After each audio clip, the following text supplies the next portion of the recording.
Okay, the math professor is on the air.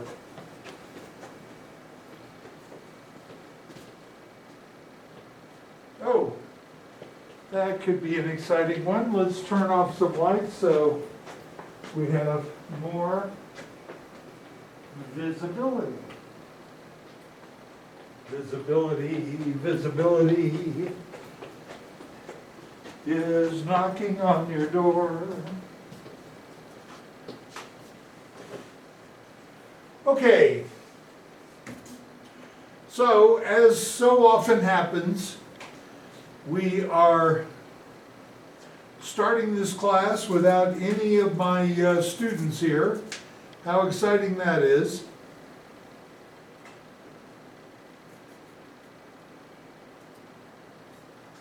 All right, so this is chapter 14 of the Larson and Gray book, Project Management, the Managerial Process. And this is about project closure.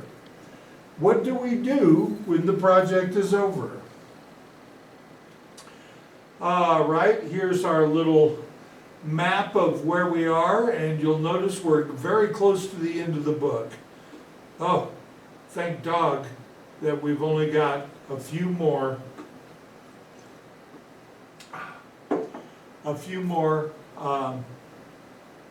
classes to go because I'm running out of material here.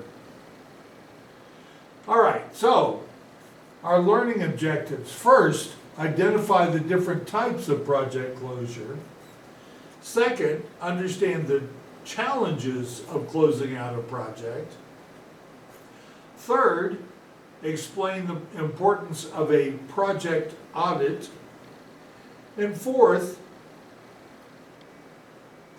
know how to use project retrospectives to obtain lessons learned.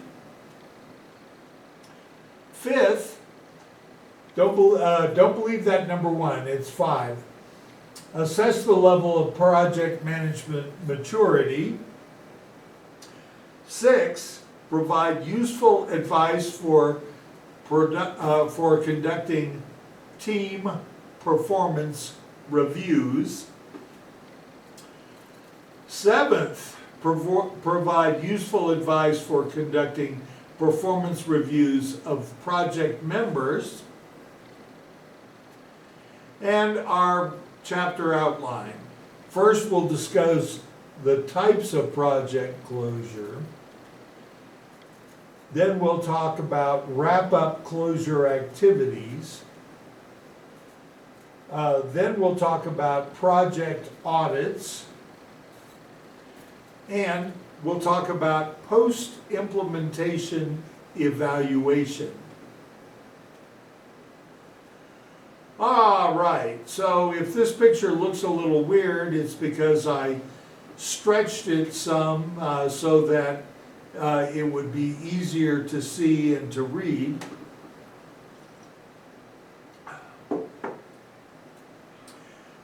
First of all, when we talk about project closure, we have to have been able to give our deliverables to the customer, whether the customer is an internal customer in our organization or an external customer.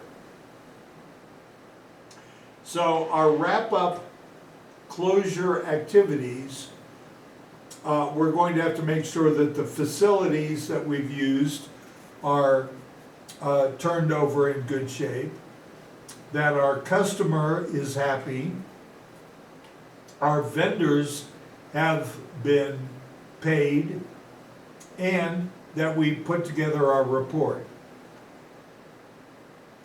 Our next part is going to be our performance evaluation, where we have a team evaluation and individual evaluations. As part of the project closure process, we are going to do retrospectives where we audit with our report we do a retrospective and what are the lessons learned. Ideally, all of this is documented and it goes into our organization's project archives and database.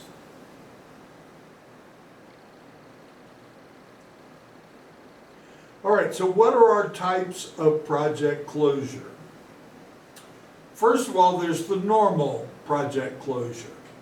We have finished the project, we have achieved our objectives,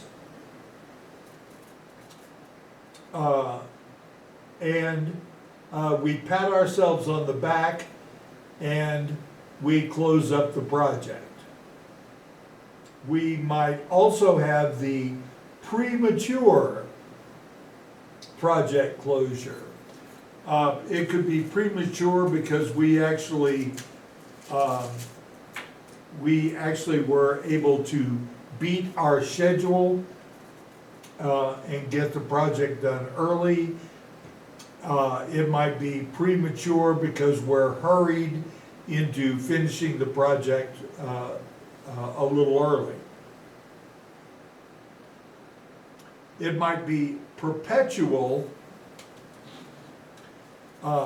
In other words, the project continues in another form after we're done.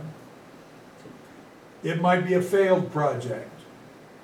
We were unable to achieve our objectives. The company has pulled the plug on us for not being able to achieve what we thought we could achieve, and therefore our project has failed to achieve its objectives. And it might be changed priority. The company has decided that this project is not going to go forward anymore because they feel as though it will fail, or the priority has changed, that now they don't want the project or can't afford the project, whatever reason. All right, so when we have a closeout of a project, we're going to have to put together a plan. And we're going to have to ask questions about what that plan is, or to build that plan, perhaps I should say. So one of the first questions we ask is, what tasks are required to close the project?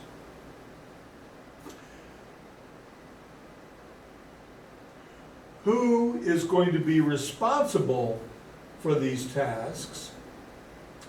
When will our closure begin and when will it end? And how will our project be delivered? All right, so here is part of a wrap-up closure checklist. And you can see we have a number of questions.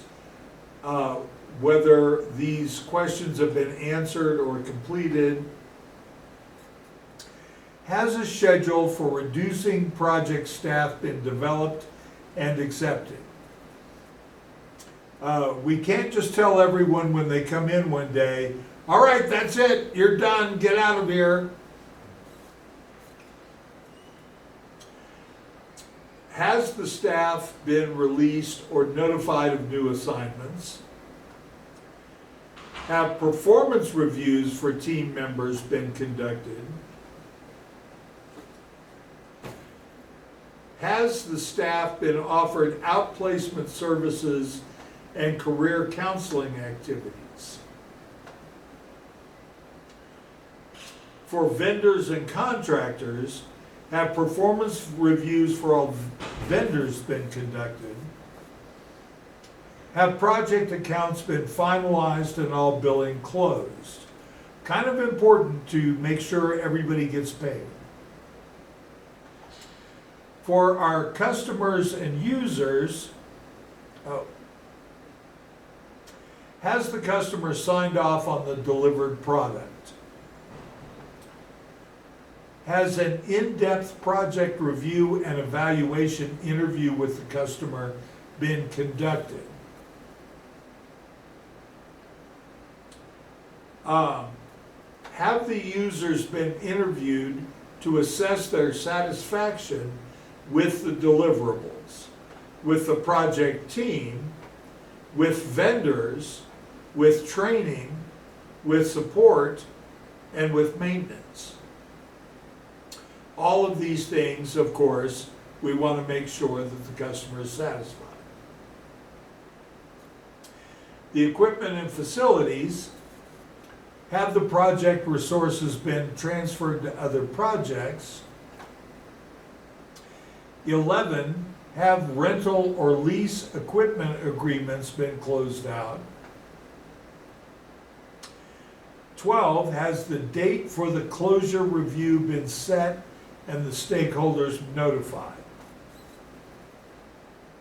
Okay, and of course we attach comments for any task we feel needs more explanation than a yes/no in the yes/no column.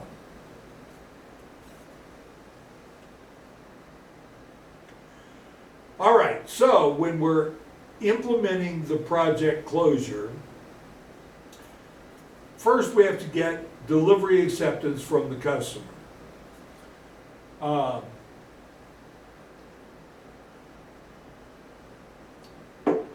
This can be a tough one. I know one place that I worked, the customer would not accept delivery even though the service was there in place and the personnel, the company wanted to pull the personnel and put them on another project. The company would not provide personnel to be trained on the system, thinking that somehow it just magically would go on forever.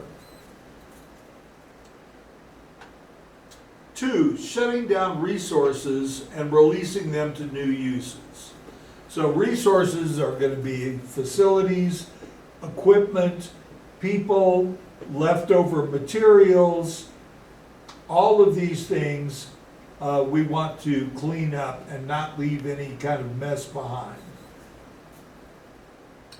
Oh, okay, well 3 is reassigning our project team members. So we want to make sure that everybody has a new assignment. We want to make sure that we close the accounts and that all bills are paid. We don't want to get a reputation as somebody who doesn't pay their bills. And 5 is we want to deliver the project to the customer.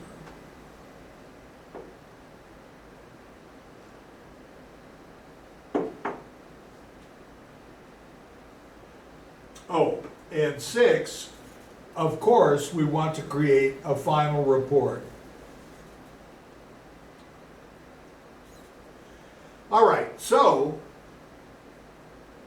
we want to do project audits. So we examine our project's success and review why that project was selected. Now, I would say we also should do an audit if it fails and look at why the project was selected, but also, very importantly, why it failed. We want a reassessment of the project's role in the organization's priorities. Again, why did we do this project? And part of that should be looking at our organizational culture and the external factors that helped create the need for this project.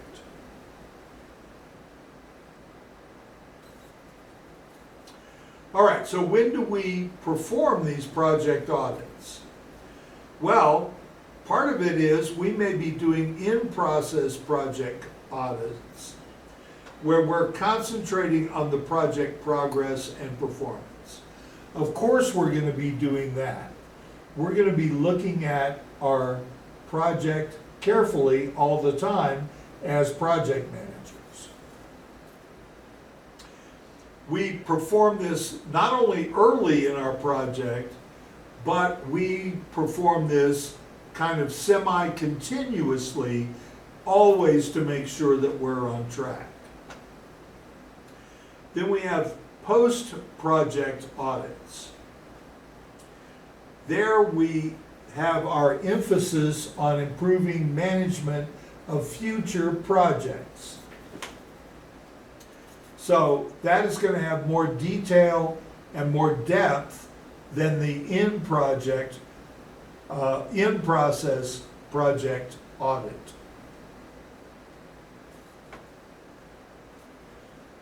All right, so when we're conducting our project audit,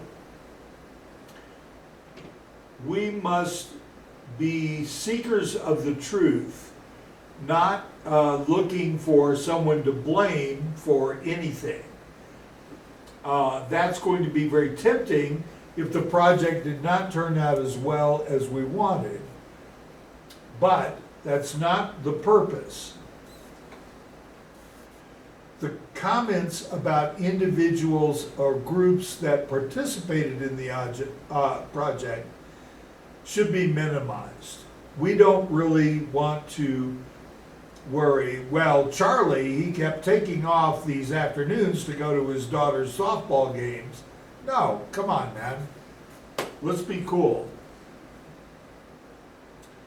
So that brings up the point that our audit activities need to be sensitive to the human emotions and reactions. All data accuracy should be verifiable. Our senior management should support our project audits. And we must always remember our objective is not to prosecute, but to learn and conserve the value organization resources where mistakes have been made. Very often, pardon me, if mistakes have been made, we want to know why, but we want to know it in the context of how can we avoid mistakes in the future. And our audit needs to be completed as quickly as possible.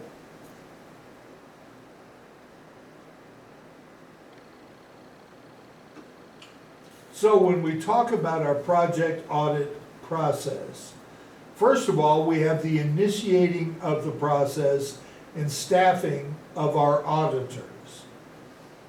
So this is going to depend a lot on our organization and project size. How large is our organization?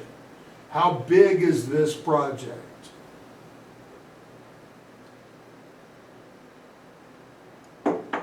We want our audit to give us an outcome that represents an independent outside view of the project.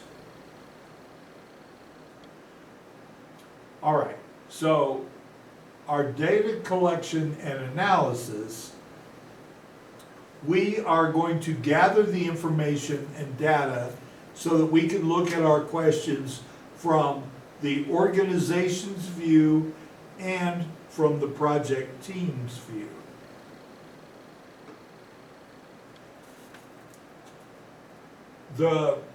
Our report needs to capture needed changes and lessons learned from the current or a finished project.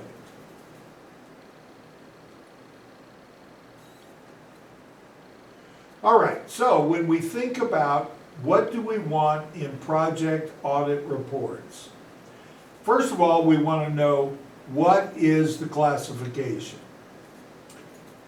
The project type, basically there's revenue projects and service projects. So a revenue project would be making a new product, doing a service for a company. A service project would be something to be in compliance with government standards or new regulations.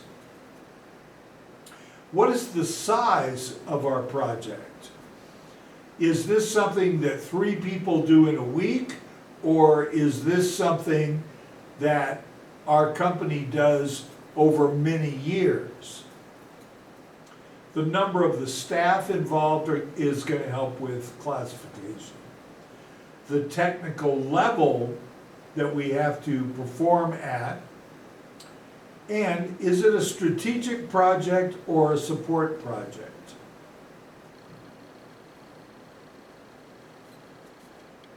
All right, we want analysis in our project audit report. So what is the project mission and the objectives?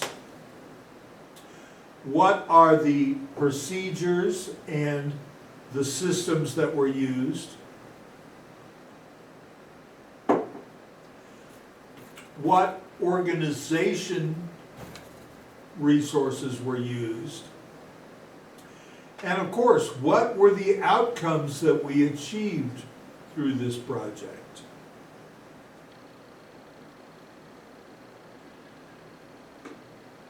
When it comes to recommendations, we want to put in technical improvements and corrective actions.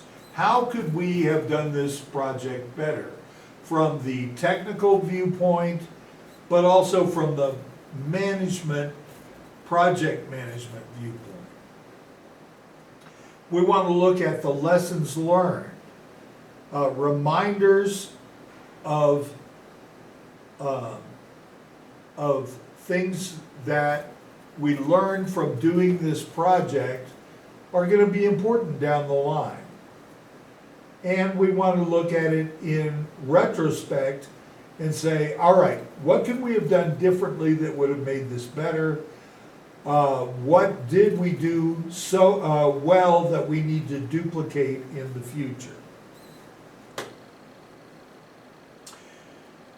Of course, we're going to include an appendix.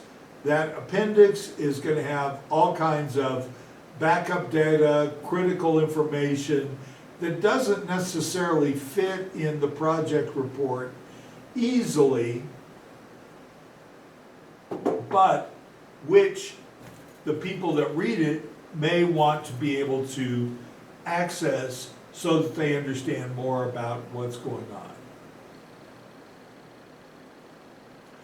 All right, so our retrospectives, those are times when we are identifying specifically what the lessons learned are on the projects. Okay, we discovered that this vendor has a tendency to overpromise on their delivery date.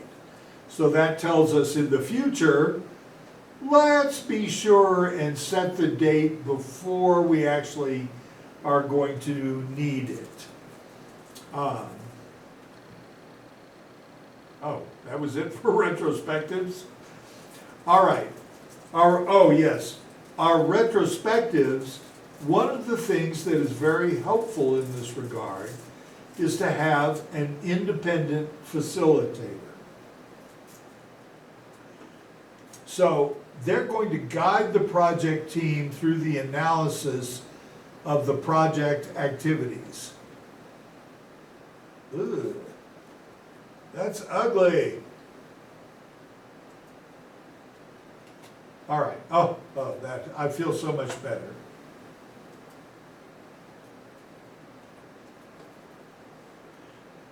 Um, oh, damn it, I didn't mean to do that. All right, there we go.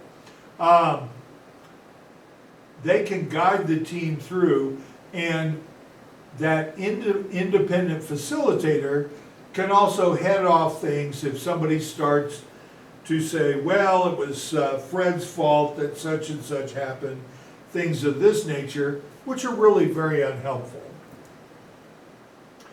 The facilitator can use questionnaires that focus on the project operations and how did our organization's culture impact the project success?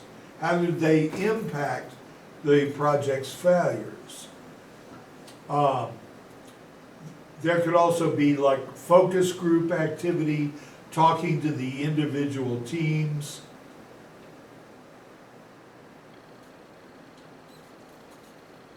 So our independent facilitator is also going to visit one-on-one with all the project participants and dive into what are some cause and effect impacts that they experienced, right? We want that team retrospective session, that focus group kind of idea,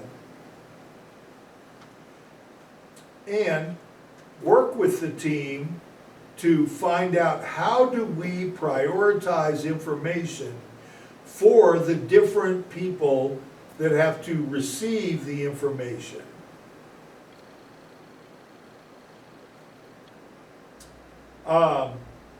Believe it or not, this is the big version of this slide. So our project process review questionnaire could ask all of these questions. Question 1, were the project objectives and strategic intent of the project clearly and explicitly communicated? One thing that we often see is that people assume that what they are saying and what they mean are the same thing, where the people who are hearing it may hear what you're saying but extract a different meaning from it. 2, were the objectives and the strategy in alignment? Okay, well, we talked a lot earlier in this course about how important it is to have our objectives in alignment with our organization's strategy. Were the stakeholders identified and included in the planning? Very important. Were project resources adequate for this project? Were people with the right skill sets assigned to this project? Were time estimates reasonable and achievable? This is something you want to look at very closely when a project is over, because time and cost estimates have a tendency to be wildly over or wildly under if the people working the project don't have a lot of experience. Were the risks for the project appropriately identified and assessed before the project started? Okay, so risk management, of course, is very important during these projects, that we identify what are our risks and we have contingency plans to deal with them if they come up. Were the processes and practices appropriate for this type of project? Should projects of similar size and type use these systems? Why or why not? Again, part of our lessons learned. Did we do this well? If not, why did we not do this well? Did we do some things well, other things not so well? Did outside contractors perform as expected? Okay, well that might be, you know what, the ABC company, they were great. Everything they said they would do, they did on time. They even saved us a day, right? But on the other hand, the XYZ company, they were constantly giving us excuses about why they weren't ready to do their part of the project. Exactly what went on. So, were the communication methods appropriate and adequate among all stakeholders? Okay, so communication, again, hugely important. We want to communicate as much as we can. In fact, my tendency is to over-communicate to the point where they're like, oy vey, do we need all these updates all the time? 11, is the customer satisfied with the project product? Well, that's kind of important. If the customer is dissatisfied, they may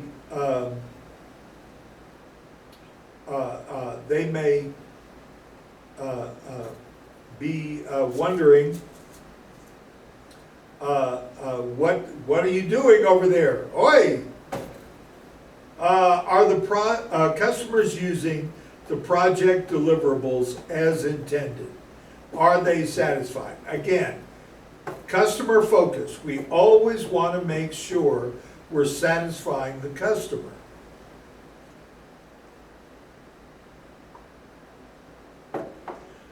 Lucky 13, were the project objectives met?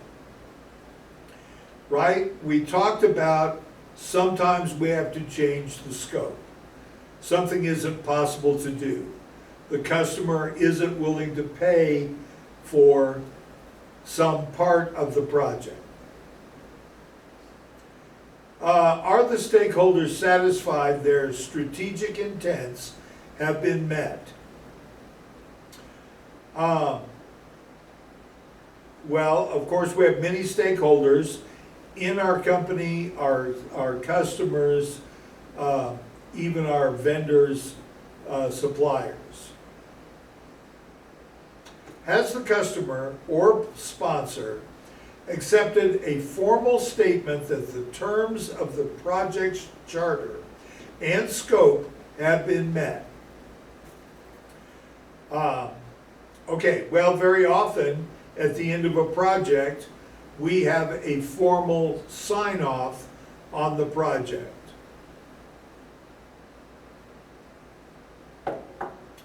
Were schedule, budget, and scope standards met? Obviously, all of these things we want to be as accurate and do as good a job as we can. Is there any one important area that needs to be reviewed and improved upon? Can you identify the cause? All right, well, obviously this is kind of a general question about the project.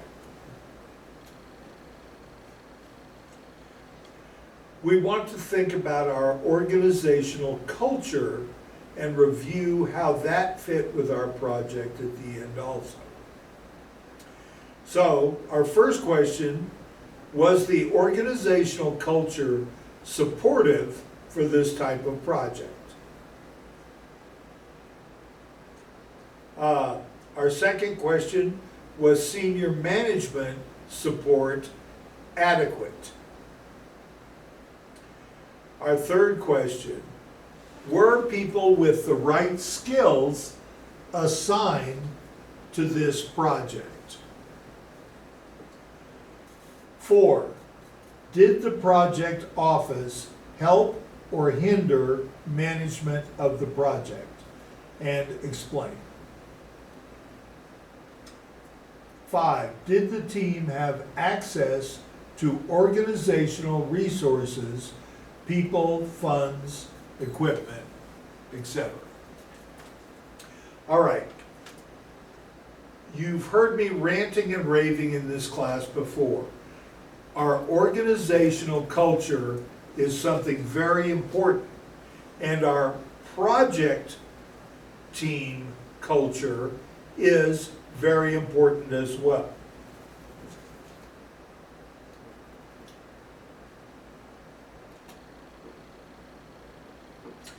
6, was training for this project adequate?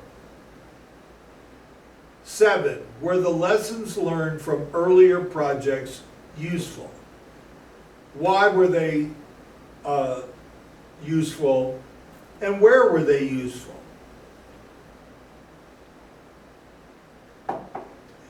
Did the project have a clear link to the organizational objectives? 9, was the project staff properly reassigned? And 10, was the Human Resources Office helpful in finding new assignments? Okay, well, of course, it may not have been the Human Resources Office. If it's a functional organization, we may have just sent everyone back to their area, to their managers, to be assigned for new work or new projects, whatever.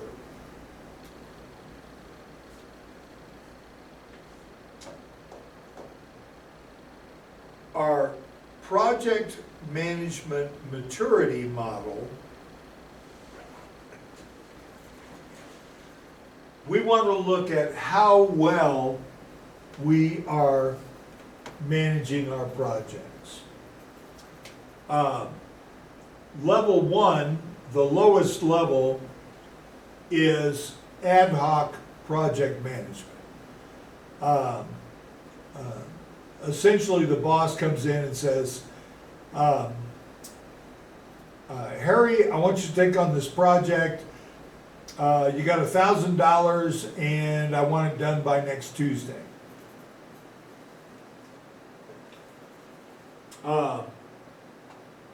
Level 2 is where we start with our formal application of project management. All the kind of details that you've been learning in this class about how to manage projects. At level 3, that kind of project management discipline is used in all projects within the organization. That it is a formal thing that everyone knows we have to use. When we get to level 4, we have management of our project management system. So we have several projects at least going on. We have somebody who is overseeing that and making sure everything is going forward. And level 5 is where we have optimized our project management system. We are so good at project management that others look at us in awe.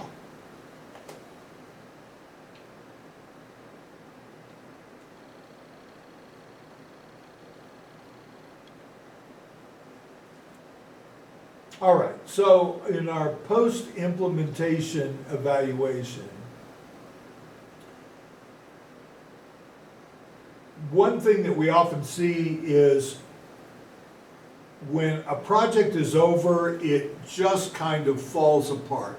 there's no formal system in place to look at the project. There's no post-audit, these kind of things. So,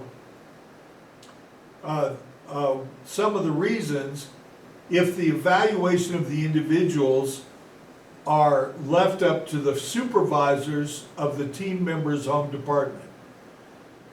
Well, how does that supervisor know? They weren't there at the project. Joe may have done outstanding work on the project, but all his supervisor knows is he wasn't there in the home department. Our typical measures of the team performance are on time, cost, and specifications. Well, of course, we want to manage by those metrics, but we don't want to neglect things like customer satisfaction, like how well we built a team, how well we have helped the company's goals and culture. All right, so one thing that we want to ask about our team, do we have standards for measuring their performance? Right? One thing that we say in industrial engineering is what we measure, we improve.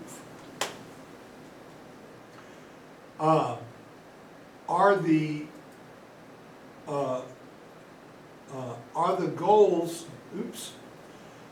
goals clear for the team and the individuals? Some people just aren't good managers. They can't inspire their team. They can't explain to them why their part of the work that the team is doing is important. Are those goals challenging? Are those goals attainable? And do those goals lead to positive consequences? All of these things need to be incorporated in what we ask our team members to do. So the second is, are individual and team responsibilities and performance standards known by all the team members? Right? I have seen it before where somebody is thrown in, they're expected to do a certain job, but it's never really explained to them, and then they get chewed out because they didn't do the job the way the supervisor expected. Are the team rewards adequate? Do they send a clear signal that senior management believes that the synergy of teams is important?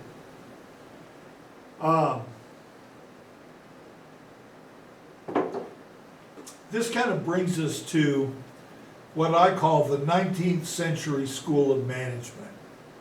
The idea that we can take any person out of a team and put any other person in and get the same results. I believe much more in the 21st century school of management, which is that individuals are important, that they are bringing, each of them, unique abilities and talents to a situation, and that we have to exploit those to use them to the utmost that they can be used.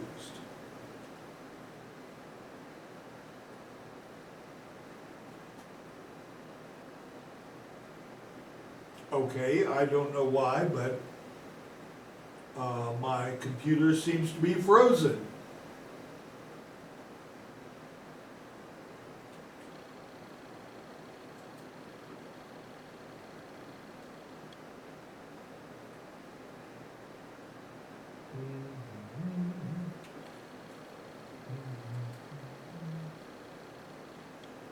All right, PowerPoint seems to be working okay.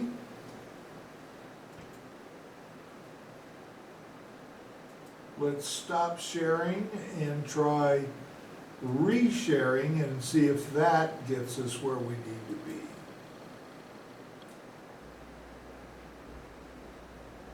I believe we were on 34.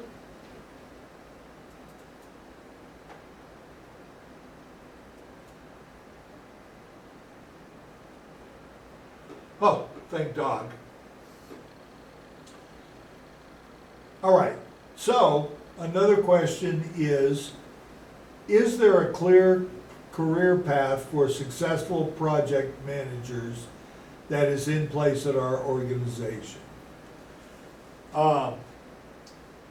There are plenty of organizations where your reward for hard work is a lot more hard work. Well, that's the kind of thing that leads people to leave the company and go work somewhere where they'll be appreciated. Is the team empowered to manage short-term difficulties? This is a good question. Very often, managers want to micromanage instead of saying, hey, listen, you guys are the expert in this area. You come up with a solution and I'll back you up.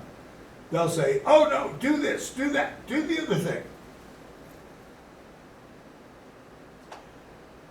Is there a relatively high level of trust emanating from the organization culture? Trust is a very important and yet a very fragile thing. Trust is built partially when there is risk involved. I have a poster in the other room that says, if there's no risk, there can be no trust. Are there criteria beyond time, cost, and special specifications?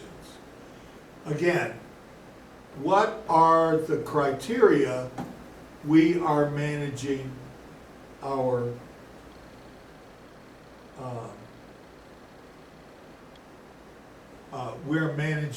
project on? All right, so this is a sample team evaluation and feedback survey. So, using the scale below, assess each statement. All right, so they're using a Likert scale from disagree to agree. The team shared a sense of common purpose, and each member was willing to work toward achieving a project's objectives, excuse me. I've always had a problem with what is the difference between a goal and an objective. 2, respect was shown for other points of view. Differences of opinion were encouraged and freely expressed. 3, all interaction among team members occurred in a comfortable, supportive atmosphere. Good questions.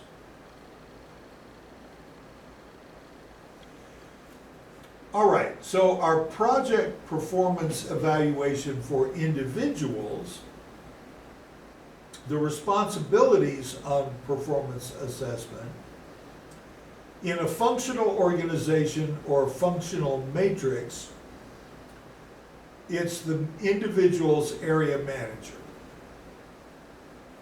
We want the area manager to solicit the project manager's opinion of their performance on the specific project. For a balanced matrix, the project manager and the area manager jointly evaluate an individual's performance.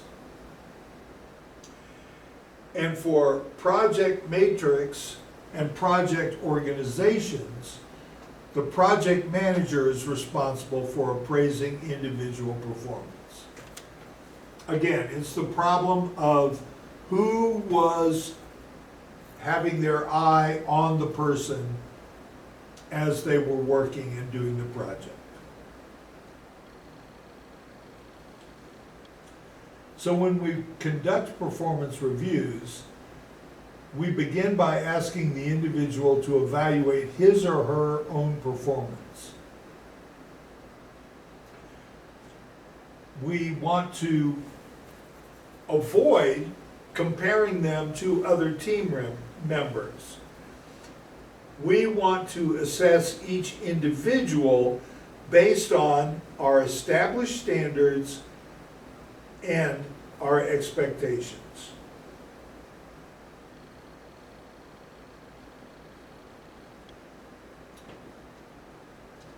We want to focus our criticism on specific examples of their behavior, not on the individual, right? Always criticize the behavior, not the individual. Right? So it's okay to say,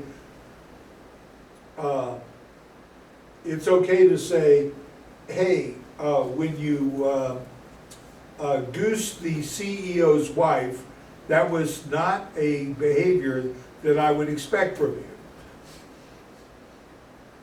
But it's not okay to say, what are you, crazy? Be consistent and fair in treatment of all team members. I know as a manager, sometimes that is hard because you're going to have team members you like better than others. And you're going to have team members that behave better than others. But you want to be consistent and you want to be fair. And we want to think of this review as just one point in an ongoing process throughout their career. Now, one idea that has become very popular in recent years is the idea of 360-degree feedback. In this, we have many people appraise the individual, which would include their peers, their subordinates, their superiors, maybe the customers as well. So we are looking for areas for individual improvement for each person. So we want to solicit the feedback about that team member's performance from all the people that their work affects. So they're listing the project managers, the area managers, their peers, subordinates, and customers. Well, pretty much the same people I had listed earlier. All right, our key terms here, very important. Lessons learned, performance review, project closure, project evaluation, project facilitator, retrospective, team evaluation, and 360-degree review. I know that project closure does not seem as glamorous and exciting as the rest of project management does. But it's very important. You can do a great project and ruin that gold star on your performance by having a sloppy project closure that leaves parts of your project for other people to clean up.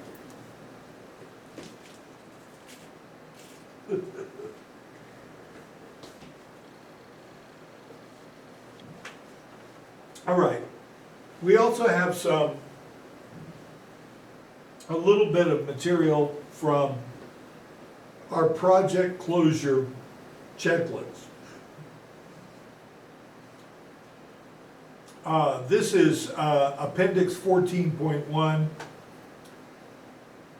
And really this is just some of the stuff that we went over before, and it's broken down a little bit more.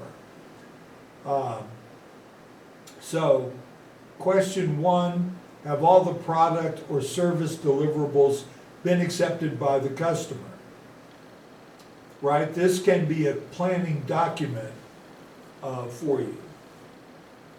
1.1, are there contingencies or conditions related to the acceptance? If so, describe in the comments. Okay, so the customer may have said, all right, yes, we will accept the project, but it has to be taken to such and such a location, something of that nature. 2, has the project been evaluated against each performance goal that was established in the project performance plan? All right, we want to make sure that we have met every goal that we required for our project. 3, has the actual cost of the project been tallied and compared to the approved cost baseline? Very important. Your performance as a project manager is going to be based on the cost of the project. Were you under budget? Were you over budget? Where were you? 3.1, have all approved changes to the cost baseline been identified and their impact on the project documented? Okay, so if we have some changes that affect the cost, we want to make sure everything has been documented in our reports and in our final report. 4, have the actual milestone completion dates been compared to the approved schedule? Okay, again, time and cost. These are the big metrics you're going to be judged on.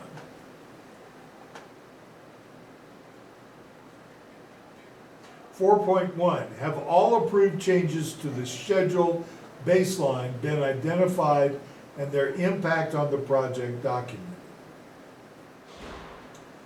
Oops. 5, have all approved changes to the project scope been identified and their impact on the performance, cost, and schedule baselines documented?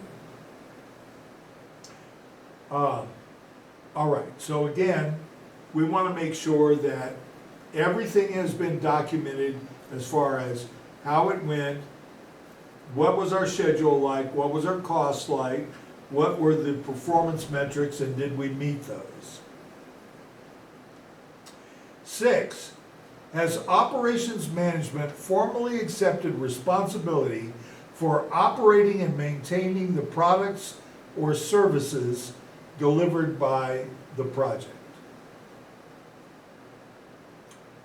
6.1, has the documentation relating to operation and maintenance of the products or services been delivered to and accepted by operations management?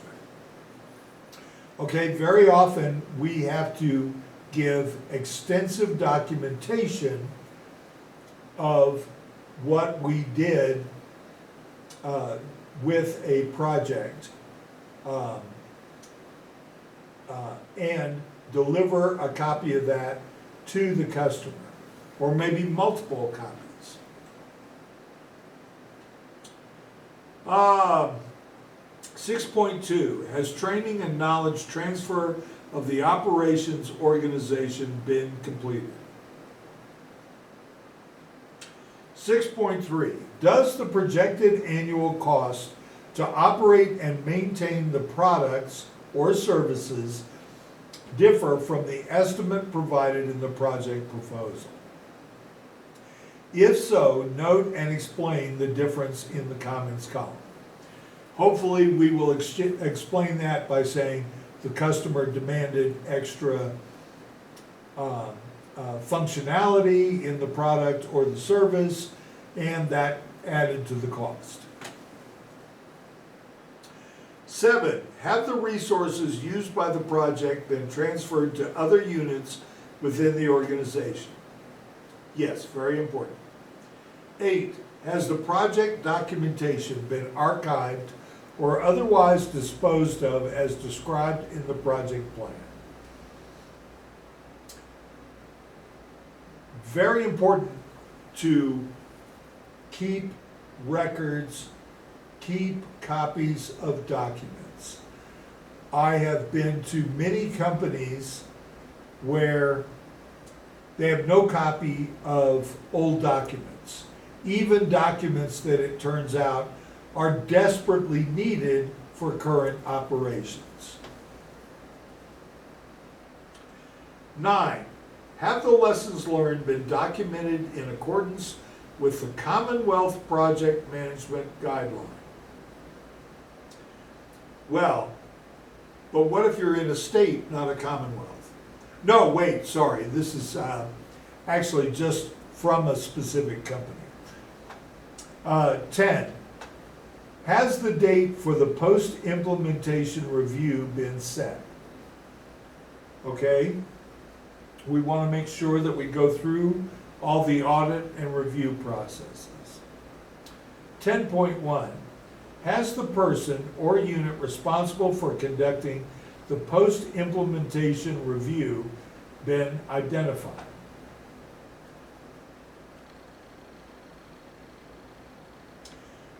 All right, and this is, I'm just going to go through this super fast.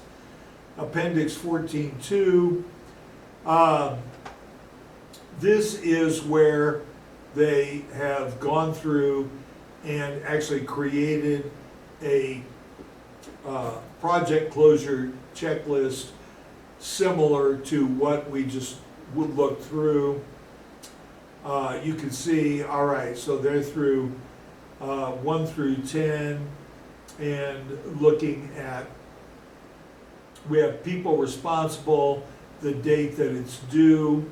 Remember, this is European, so the day of the month is before the number of the month. And there you go. Bob's your uncle. So I invite all students to ask questions at this point that would highlight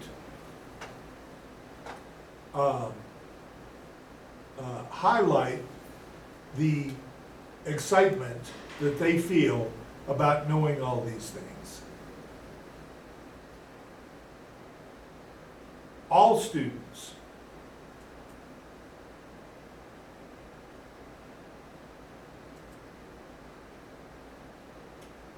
Miss Edcity, are you sure you don't want to say something?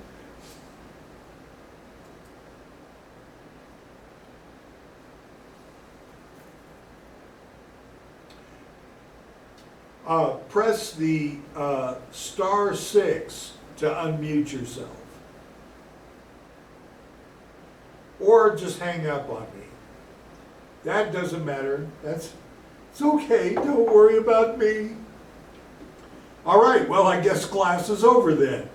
Thank you very much for your attendance, or at least watching this video.